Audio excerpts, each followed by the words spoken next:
everyone! Welcome to another video on the Crush Crowdfunding YouTube channel. I'm super excited to have you guys here.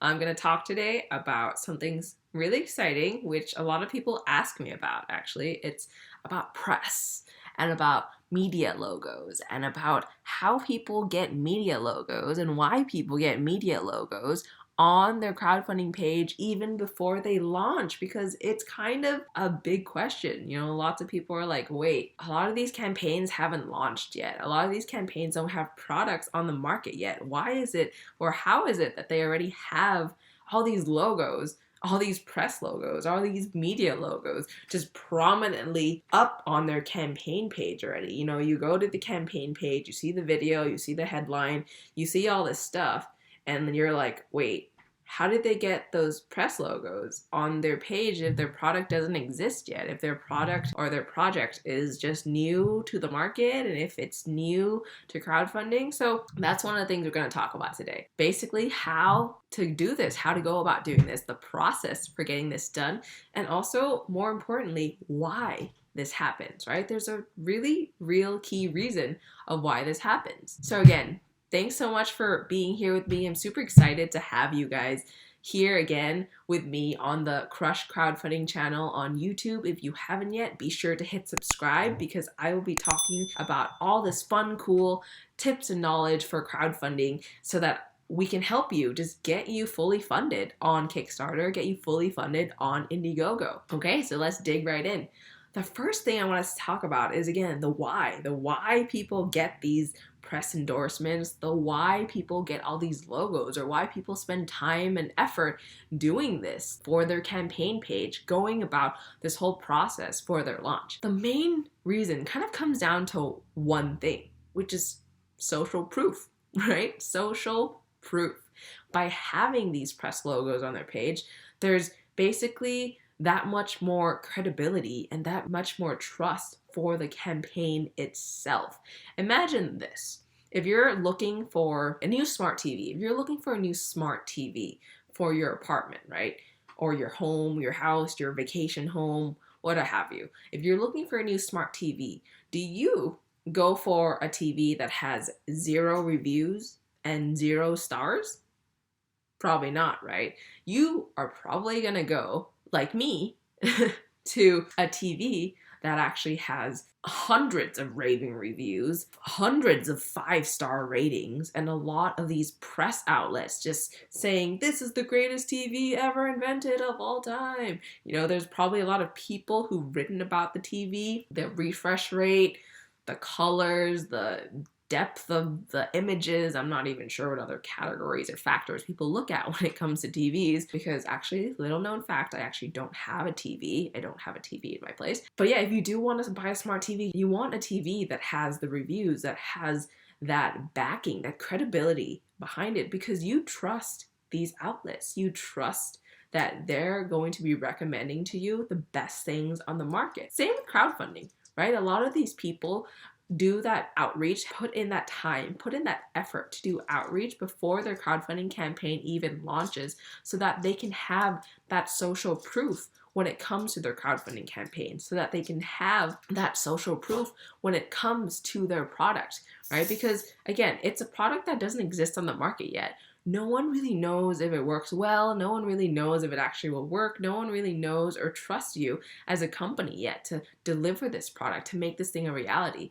And so by getting these press logos, by getting all these journalists and all these articles and all these outlets to write about you and talk about you, you're instantaneously gaining that credibility and that social proof from the audience of that outlet, from the audience of that journalist, right? You're essentially just getting 2 things in one go. You're getting that social proof by having that stamp of approval of that logo, right? Of someone from that place writing about you. But you're also able to leverage the audience, that the hundreds or thousands or hundreds of thousands of people that trust that outlet already. You're able to leverage their audience, because their audience already believes in what they say. So for example, if you're launching a new hot tech product, right? If you're launching a new hardware product, one of the most effective ways to get talked about, or one of the most effective ways to get people to be super excited about your product,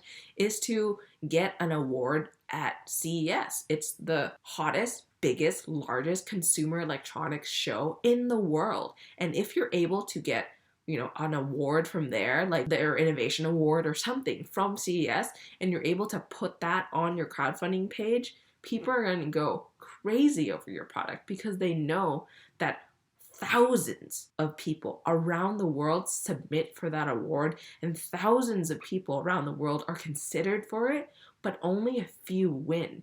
And those winners, again, they're going to be the best of the best. They have beaten out everything else from around the world just to be touted as the best, just to have this award. And so again, that's kind of the why behind the logos, right? The why behind these press logos is because it gives you that social proof. It gives you that credibility. It gives you that means to just leverage an existing audience that might be much bigger than you're able to have reached before going into your campaign and actually launching. So now that we talked about the why, let's talk a little bit about the how. How do people actually do that? Because again, when we're talking about crowdfunding, we're talking about products that don't exist yet, right? We're talking about products that you can't find in a retail store. So how do these people make sure that their product gets reviewed and gets these people to write about it even before it comes to life? So let's go through the steps. Number one, what you have to do is have sample products. If you're launching on a crowdfunding campaign and you really want those reviews, you need a sample product. You need a sample product because these people need to be able to try it out, be able to test it, be able to play with it, experience it, touch it, use it, and give their opinion. If you want someone to really give you a review for a product on their channel or on their publications, you have to be able to provide them with a sample so that they can actually use it. Or else, what's the point, right? Or else you're just going to be paying someone to do like a shout out and link back to your page, which is completely different, right? There's no feeling or emotion when it comes to just a shout out or a link. When it's a review, there's that much more in-depth knowledge. They actually put in the effort to write an article that will actually get people to convert, actually get people to imagine using the product because they've used the product themselves. So the first thing you have to do is prepare sample products. It might sound easy, but sample products are really expensive, especially in crowdfunding, because you don't have mass manufacturing yet. And each unit that you produce is gonna cost way more than what it will actually cost you to produce it in the long run when you're actually producing in mass, when you're producing in bulk. So again, prepare sample products. I don't know how many you're able to get, but I would usually recommend between 5 and 10 products to, get out for sampling. So make sure to have sample products. That's the first most important thing. The second thing is to create a list of people who you want to send the product to. Right? And this is actually a really important part of the whole entire process because you have to identify the right people. In another video, I actually talk about market research and the importance of market research because knowing what the lay of the land is, knowing exactly who writes about it, who has the most influence, right? Knowing exactly who your audience is will get you to the right people to write about your product. Let's talk about it in a different way because I think that was a little confusing. So when it comes to market research, you have to know who your audience is and you have to know what your audience likes to read and what influences them, right? Because if you're trying to launch a product and your audience reads stuff in this realm, right? And they listen to people in this realm, but then you end up reaching out to people in this realm that doesn't match with your audience, right? Your audience is not going to care what these people say because all they're doing is reading stuff that these other people say. So that's really key for your crowdfunding review process, right? Creating a list and identifying the right people for your audience so that they're able to best influence the thoughts and the actions and the purchase decisions of your audience. If you're looking for someone who's going to review your cooking product, you're gonna look at a really well-known person who recommends really good gadgets, or a well-known person who recommends really great cooking utensils already, or someone who is a very famous chef, because they are gonna want to use only the best products. And if they do recommend your product, it's going to be that your product is the best, right? If you're looking to do a cooking product, but you're looking at people who review high-tech gadgets, it's probably not the right audience, because those people aren't really going to be looking for what you're trying to solve for. They're not going to be looking for cooking utensils. The third thing that you do after you've identified this list of people is to actually do the outreach, is to actually send out an email, send out a tweet, contact people, actually send out like mails or letter, to people, to get in touch with them and pitch your product, pitch your idea, pitch your solution, pitch your vision, pitch the product and how valuable it is and how it solves problems in a new and novel way and how your product is special, right? Every journalist is always hungry to write about something new and novel. Always. And so what you have to do as an entrepreneur is make sure that what you have is enticing, what you have is juicy, what you have is being presented in a novel and new way that they're like, let me take a second look at this. Like, I want to get my hands on this. Like, I want to get my hands on this and try it and review it and see if it actually like lives up to what this person says it does, right? So that's what you're going to be doing when you do the outreach, making sure that you get, a second glance, making sure that they open your email, making sure that they see that you're around, because, they get hundreds or thousands of emails and thousands of requests every single day to review a product. How do you stand out, right? That's why this outreach part is also really, really difficult to do, because you're competing with a lot of other people and you're competing with a lot of other cool new products, maybe in the same niche out there. And they're trying to do the same things, getting attention from these journalists, and they want the same thing, which is a review, right? And so make sure that you're able to stand out and make sure that you're able to provide value and be concise about the value you provide when you're doing the outreach. The fourth step is quite easy, I would say, with some little caveats. The fourth step is to send out the samples that you prepared. By now you have samples prepared, you've identified the people that will be the best in moving the needle when it comes to purchases for your potential customers, and you've done the outreach and they've said, yup, I'll do the review. And now you just want to send the sample. You want to send the sample and make sure that they're able to receive it and they're able to use it and they're able to try it, experiment with it. Be there to answer questions, like sometimes, like even in this stage, problems occur, right? I remember sending out a product before to a reviewer, and it's a product that, has an app that works with the product, and all of a sudden, everything was working fine. And then when it arrived to the journalist,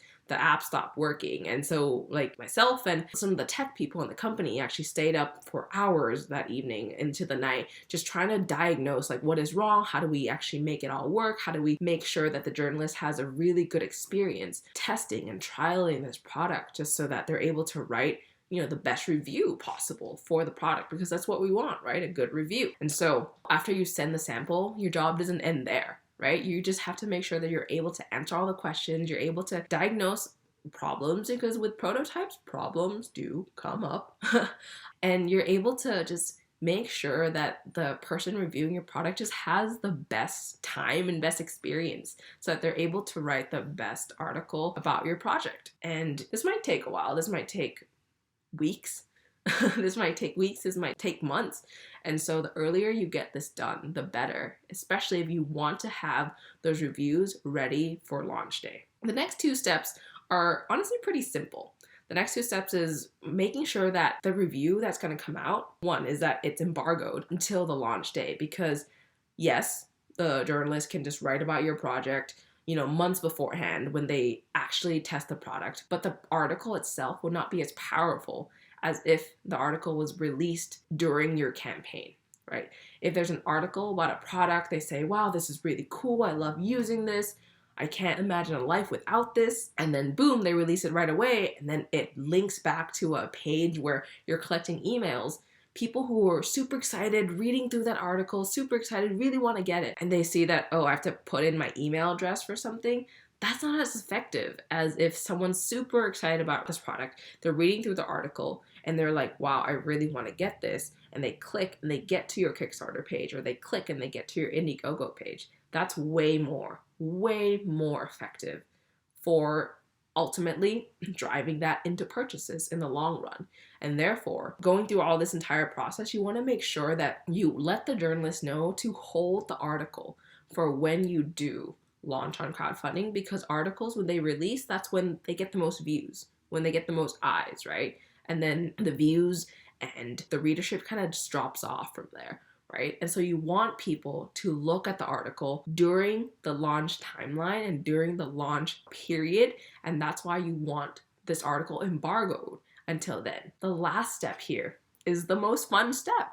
It's pretty much just updating your crowdfunding page. It's working with your graphic designer or doing it yourself, right? Putting that press logo and that press quote on your page to say, hey, people trust us. Hey, this journalist from this publication that's really famous in this niche really trusts us. They've tried our product.